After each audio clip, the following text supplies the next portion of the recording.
Because it turns out that conspiracy theories are just mainstream now. They're just so widely held.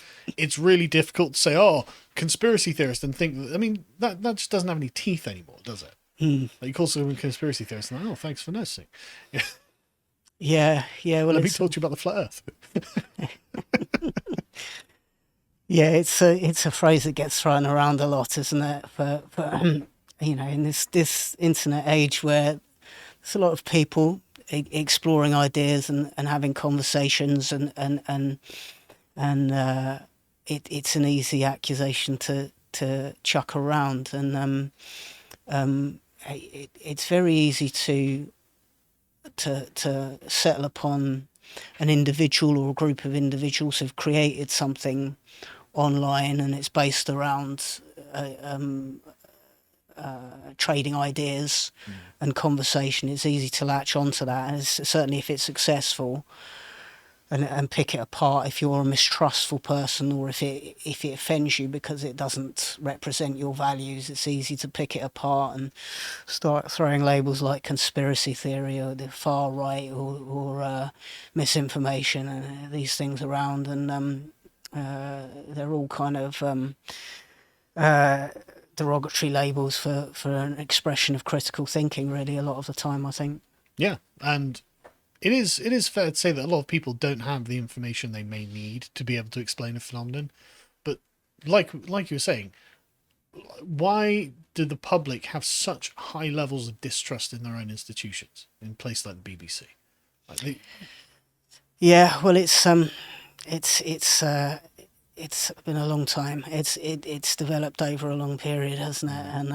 And it, the real preponderance of information out there and people being able to find things out for themselves, it just it opens people's eyes to the actions of government and the actions of mainstream media and the sort of things are all being fed and told and it creates a culture of mistrust socially generally and which is a real problem, isn't it?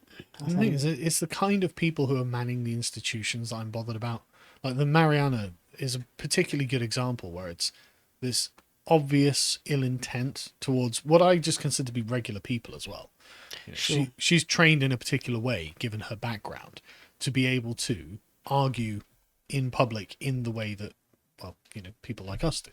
But the regular person doesn't have that kind of training, and so she can talk them into a framing that makes them feel inferior and tries to paint them as bad people. And I really dislike it. It's totally unfair. Yeah, it's a poison. I mean, I think a healthy mindset is that you have your values, and then you realise everyone else has their values as well, and that there be some overlap and some differences between you, and that's fine. And we all make compromises and concessions about who we want to be, so society can work. And that's a healthy situation. And then someone like this comes along, this type of individual, and it's about background as well. It's about privilege and entitlement, and they've decided that their values are the only acceptable set of values, and anyone that conflicts with what they believe and what they think needs to be smeared and taken down and lied about and ostracized, and it's poison. It's vile and an appalling mindset, I think, but very prevalent. That's exactly how it is with people like Mariana. But anyway, before we begin, go and check out our website. Go sign up, £5, demonetize. You know what we're talking about. Debating Modernity. Thomas returned. Thomas Dowling returned to debate modernity itself with Stelios. Poor old Stelios always looks like he's on the receiving end on these thumbnails. I don't know what's going on. Stelios, he always holds himself well. I don't know why the thumbnails are like this. But the point is, and I think this is probably a symptom of modernity, where we were talking just for the podcast. I think that one of the reasons conspiracy theories exist, there are many reasons, but one of them is people are looking for an enchantment in the world, to have a world that is just flat and mechanical. I think there's something about that the average person doesn't really believe in, and I think they look for the kind of animating spirit of a thing. And I think conspiracy theories are a way of providing that. There's a prime mover behind the events that we see. Whether it's like the World Economic Forum or whoever, And the thing is, I'm not saying these things are false either, but the reason I think people are so willing to believe it is because they expect there to be some kind of order in the madness. Yeah, well, a lot of it comes down to escapism. Life is very hard for so many people at the moment, you know, in all sorts of ways, and has been, for a number of years since the pandemic, and there has to be an escapism, and there's, people need to think and look beyond their lives and think there's something more, and be able to make sense of things somehow, things that don't seem to make sense in a world where truth, it seems very slippery, and it's very difficult to know, who's lying to you and who's not, and to keep a grip of reality. It's people seek order, definitely. Yeah, they seek some semblance of order and some sort of meaning behind, why are we here, and what's the purpose of all this, and conspiracy theories can fill that hole for people. And also, it looks like there's some really dodgy stuff going on. It does, yeah. There's when people behave in a dishonest, dodgy way in public figures at the highest level, which they do. You have to believe that there's some pretty dark stuff happening behind the scenes somewhere. Well, let's take a look at some of these things, shall we? Because the Guardian put out this survey. They'd done a survey, or someone had done a survey. And if we scroll down, you see the chart in there, right? So yeah, this is conspiracy belief among the UK public, and this is just remarkable, right? So for a series of conspiracies, 32% of the British public believe the Great Replacement theory is probably or definitely true. 19% don't know, and about 48% say probably or definitely false. That's really, really high uptake on that. Yeah. The 15-minute cities, it's 33% think it's definitely or probably true, and about a similar percentage for don't know and definitely false. That terrorism is some sort of cover-up, as in the UK government and media are involved in a conspiracy to cover up information about UK terror attacks. Again, 34% say probably or definitely true. I mean, it depends how far you take the term cover-up, really, doesn't it? So, I mean, let's take the Nottinghamshire police's reporting on the recent attack that happened there. Sure. When they sit on so much information, it's you can't help but feel that there's something untoward going on, and you think, hang on, you release so much information about the victims, and nothing about the perpetrator. There's a degree to which it's an ongoing investigation, but I don't believe that that's the reason. It's very difficult to believe that's the reason why we haven't been given more information regarding the nature of the attack and the attacker. There seems there are political correctness reasons, right? Well, there are those, but it's almost undeniable that there is something. There is something beyond this, and that there is some state control across the mainstream media saying, "Hey, well, what's," and of course they know. They know what's happened. They have the information, and they're not putting it forward. And you think, okay, so who has that control of you? That's holding you back. Who's restricting you and censoring you? And who made the executive decision? Yeah. Where's that coming from? And of course, all these people turning up in their burgundy suits as well. This kind of this security force, which none of us have ever heard of before. I've not heard of this. What is this? I can't remember what they're called, but this sort of team of this sort of security team, and they're all dressed Can you pull this up, John? In burgundy, some burgundy security uniforms, and it's sort of a cross network of people from the police and the fire brigade and the NHS and the various people who are part of this strange this strange security operation. It's quite widely reported in the newspapers. I can't remember what they were called. It was something like a national inter security. Yeah, that's it. Yeah. John's just going to pull it up. It's very odd. They just turned up, pictures in the newspaper, and suddenly the newspaper, not giving us any information about the attack, but newspapers say, "Oh well, who are this new, the security team, and what are they about, and where have they come from?" Suddenly there was all this information. Hang on, we've never seen or heard of these people before, so it seemed very odd. And suddenly they just popped up.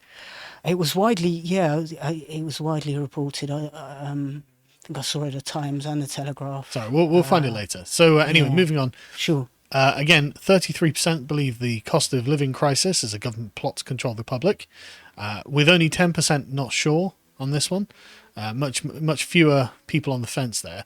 For lots of people, though, 58% of the public are like, no, definitely not, or probably not. It's like, is it probably not, though? And 30% believe the Great Reset theory, that the World Economic Forum is an initiative, is a conspiracy to impose a totalitarian world government. Well, I wonder why people would believe that. Even on a very basic level, if you've come through the pandemic, if you've been online, if you've been on if you watch TV news, if you've listened to the radio, on a very basic level, you've heard a lot of high-level political figures, all of them using the same expression: "Build back better, build back better." What's going on here? Why are you all saying these same? Can't be a these coincidence. same words. Well, this is weird. Well, let's have a look at some of the evidence that may be making people think that something funny is going on. In the case of 15-minute cities, I mean, Oxford, Bristol, Canterbury and Sheffield councils have all said, yes, we're going to become 15-minute cities. So it's another win for the conspiracy theorists, I guess. Like, if you're going to do this, it's going to be official government policy in these local areas. You can't really blame people for believing that's what you're doing. If anything, it makes the 2/3 who don't believe it look like bizarre denialists who, for some reason, don't agree that the councils are doing what they say they're doing. It's weird.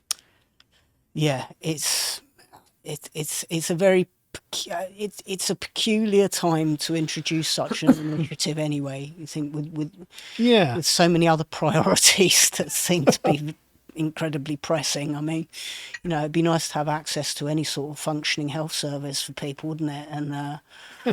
And either on a public or private level, to be honest. It'd be nice if anyone had any access to any medical professionals. There's going to be a hospital within 15 minutes, but the queue is about 15 hours. Well, it looks like it's got a hospital sign on the outside. It says NHS hospital. Once you get in the building, you find yourself in a quite a Kafkaesque dystopian nightmare of people who don't have anything useful to tell you and just seem to want to waste your time and then send you off crying. That's about it. That's all you get from the NHS. That is a fair point, but at least you didn't have to walk very far to get into the Kafkaesque. That's true. So you have to be grateful for that. Yeah. But the thing is, after the lockdowns, I mean, am I being excessively cynical to say that, look, these 15-minute cities are going to be like, isn't everything convenient? And then eventually you're not allowed to leave them, right? Am I being cynical? I don't think I'm being cynical. Well, no. So and it's easy to buy into that because the drift towards authoritarianism is undeniable. I mean, they did just lock us all in our houses. We were in lockdown for 2 years. 2 years. Lockdown. That's prison, isn't it? Yeah. That's prison conditions. Yes. And that's authoritarianism, and that's as extreme as it's an extreme end of authoritarianism as well, actually, and so. Things like this don't seem mild in comparison. So, in fact, actually, despite what I said a moment ago, what a perfect time to introduce such things. Whatever it is, it's not as extreme as lockdown. So, fair enough, we'll have it. Oh God! But, we'll accept the dystopian future because it was slightly less dystopian than the recent past. That's it. There's a lot of things people will accept in comparison to lockdown, aren't there? Yeah. So then the next one being the Great Reset. Now, where could people have got this crazy idea from? That there was some cabal of world leaders who planned to reset the entire world economy under the leadership of a German Bond villain called Klaus Schwab. Yeah, well, he's not doing great on public relations. He needs a new PR team, Klaus, doesn't he? He's not Well, the world's most liked or trusted man, that's for sure. well, that should really make you think, right? Do they need a PR team? A PR team is for when the public's opinion actually matters. Yeah. You know, does anyone feel like they're getting any input in this? True. True. Well, there's a lot of very incredibly wealthy, powerful people involved in this, whatever it is, this forum where they all meet up in luxury resorts on their private jets and you know, have these seemingly empty give these seemingly empty speeches and presentations, and then who knows what goes on behind the scenes. It's yeah, Bit concerning, isn't it? I mean, the Guardian, going back, just very quickly, a quote from that Guardian article: conspiracy theories often develop out of real-world problems and anxieties. For example, rising interest rates and inflation, which reduce affluence and leave families struggling, can fuel the belief that powerful forces are deliberately plotting to impoverish certain sections of society. The World Economic Forum's slogan is "You will own nothing." They literally say, "You will own nothing and you'll be happy." I mean, I'm just saying the messaging seems to imply that the public actually have a much firmer grasp on these things than the average Guardian columnist. That's all. Yeah. Yeah. Well, it's about agendas. It's about, you know, what who's funding the Guardian, and, you know, good luck to them because they're not getting much funding. So let's go on to the more contentious ones. The Great Replacement. That Westerners are being replaced in their own towns and cities. From the 2021 census, Callum had a nose through and just found areas that are just 0% English in England. Yeah. Yeah. Well, there's no doubt. There's no doubt. It happens. Is happening and has happened over since the Blair era. Really, an incredible rate that we've become culturally enriched, and we've become a very, very, very multicultural country. There's no denying that. So multicultural, there are areas of England where there's just no room for the English. And whether that, you know, you can get on board with that and say, I'm fine with that. But my problem is the lies behind it, the political lies, and you know, a government telling us we're doing everything we can to stop these boats. We're doing this, we're doing that. We've got this Rwanda policy, we're stopping this is our main priority. It isn't. You're doing nothing about it. And that's, if you admitted to that and were honest and open about it and said, listen, this is the direction we're going in, we're letting these people in. We think it's going to be a real positive for the nation in the future. And, you know, they're all doctors and engineers anyway. So we'll all have to get on board with it, and don't forget to vote for us at the next election. If they, you know, if they were honest about it, I wouldn't have a problem. But don't tell us flagrant lies about we're on top of this. You're about to get impromptu machete surgery from this doctor from the Congo.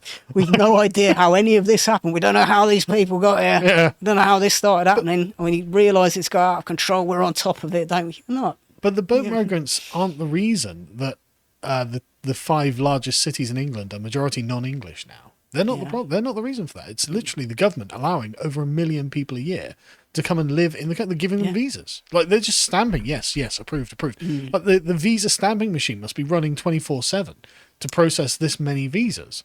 Like, it's like, you know, you can say, well, it's a conspiracy or it's not a conspiracy, but the reality is the English are the minority in London, Luton, Leicester, like Birmingham, like all of these, you know, what major ancient English cities are now mostly non-English.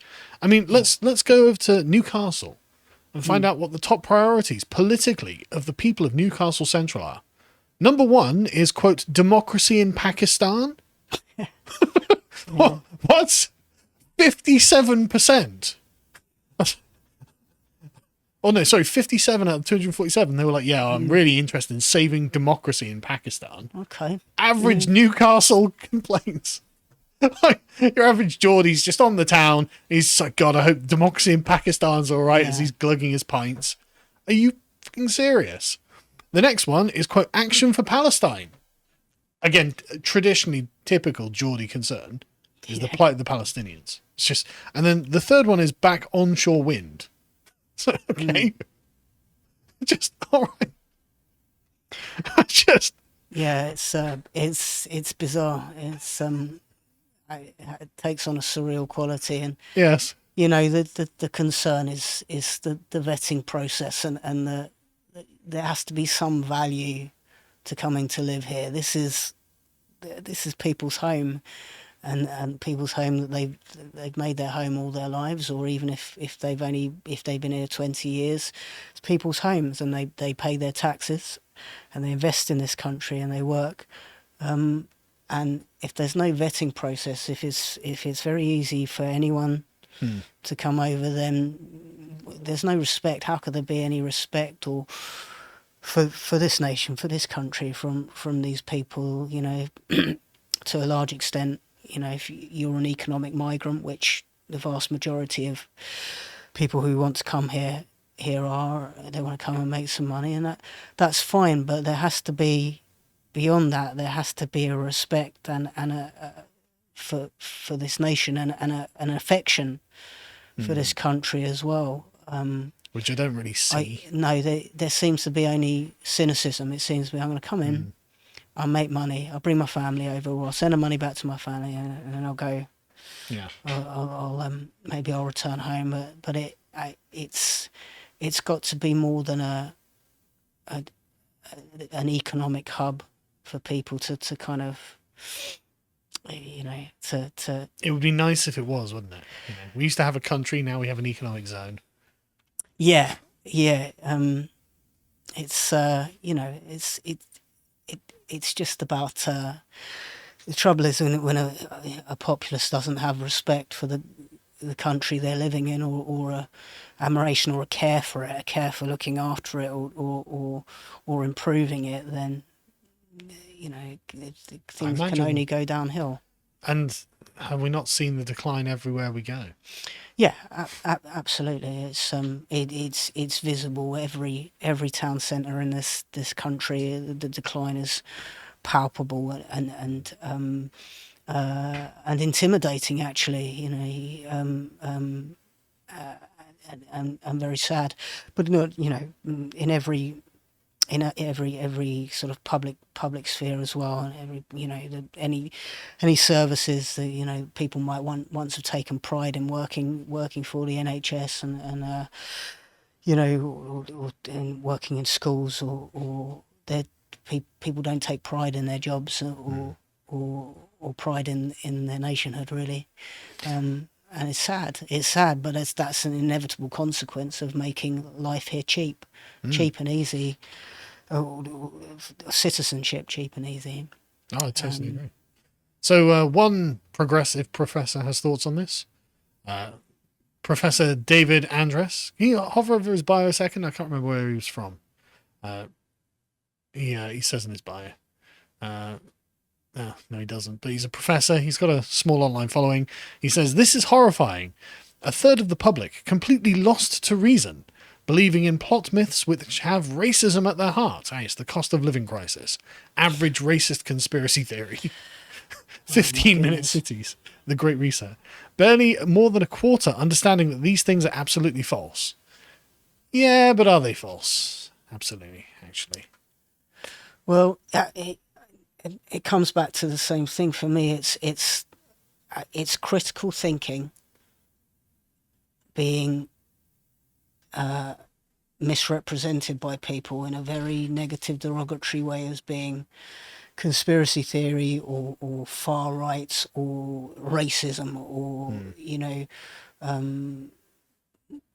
Just being dismissed, or mental illness. But no, it's fundamental to democracy, the free exchange of ideas, and that's how we're in a healthy state. We're all free. This free exchange of ideas and critical thinking.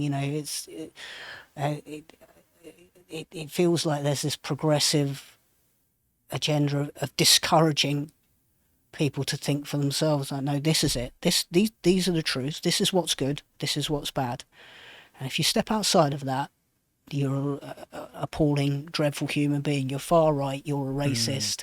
You're a conspiracy theorist. You're a mad person. But one of the things it's scary, really, isn't it? Yeah, but one of the things that the reason this exists, just in the first place, is because none of their explanations actually have explanatory power as to why the world is getting worse and not better. Like, if everything they said was true, the world would be getting better, but it's not. It's getting tangibly worse. Well, there's a reason why they want to shut down debate and shut down free expression of ideas, is because their own ideas and values are built on foundations that are less than solid. Very true. Thanks for watching that segment from the podcast Lotus Eaters. If you enjoyed it and feel like watching more of the work that we do, you can subscribe to the website for as little as £5 per month and get access to all of the premium videos that we have on offer, including this recent premium video on Daycare Will Destroy the West by Connor. If you want to find out more of what he is doing, you can follow him on Twitter and Getter at @con_Tomlinson. Thank you and goodbye.